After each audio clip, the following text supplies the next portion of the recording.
Hey everybody, Christy Birchville here. We are looking today in the book of Habakkuk.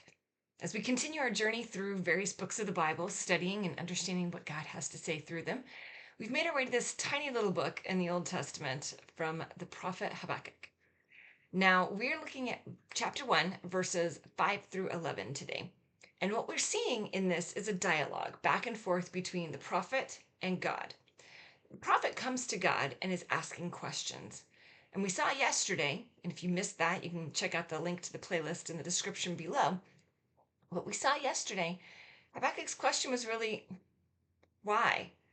Why, God, are all of the seemingly evil people doing well? Why are they prospering? Why does that seem to go right with them? I don't understand. And so God answers him. Verses 5 through 11 is God's answer.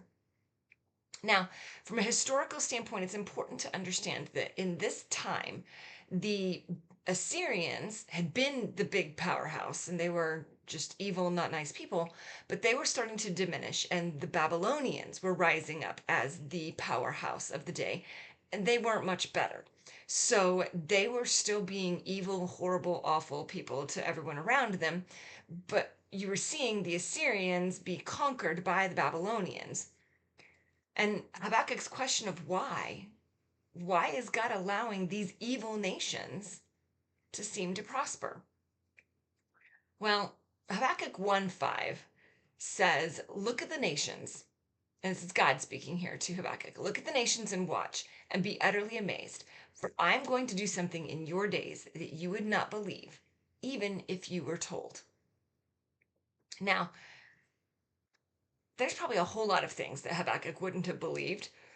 There's a whole lot of things that if they happen in our world today, I wouldn't believe without having been told. I would never have imagined it would have gone this way. I would never have imagined we would have experienced these kinds of things. And that's where Habakkuk is at. And as we look at it and we see and we read through the rest of those verses, what we come to understand is that God was using the Babylonians to judge and punish the Assyrians. Yes, the Assyrians had been in power for a long time. They did not follow God. They were not godly in any way, shape, or form. And God was judging that. It'd been several hundred years, but that doesn't matter. God and time, or God's outside of time. And so as he understands this, as he's working through, it's time to judge. He comes in, he's allowing the Babylonians to rise to power in order to judge the Assyrians. And there will come a time, and he kind of says it here, that the Babylonians will experience judgment because they are godless in their ways as well.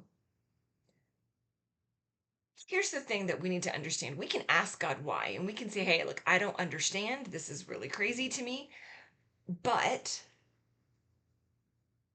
we have to be okay with God saying, I'm God.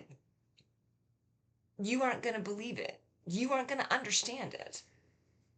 You can look at the nations, you can watch, you can be amazed, because even if I were to tell you what I was doing, you wouldn't have believed it and you wouldn't have understood it. God sees so much of a bigger picture than we do. And we aren't going to know or understand exactly why certain things are happening. What we need to make sure that we're doing is that we are putting our faith and our trust in Him so that we can continue to follow through with Him in everything that we do. What do you need to just step back and let God take control of? What do you need to stop wrestling with and trying to understand, realizing that, you know what? I don't need to understand it. I can trust that God's got it. That's what we can learn today as we look around our world and be amazed and realize that we don't have to understand. We just need to trust God. We'll see you tomorrow. Make sure you subscribe so that we don't miss any of these as they get posted. And I look forward to sharing more about Habakkuk with you tomorrow. Thanks.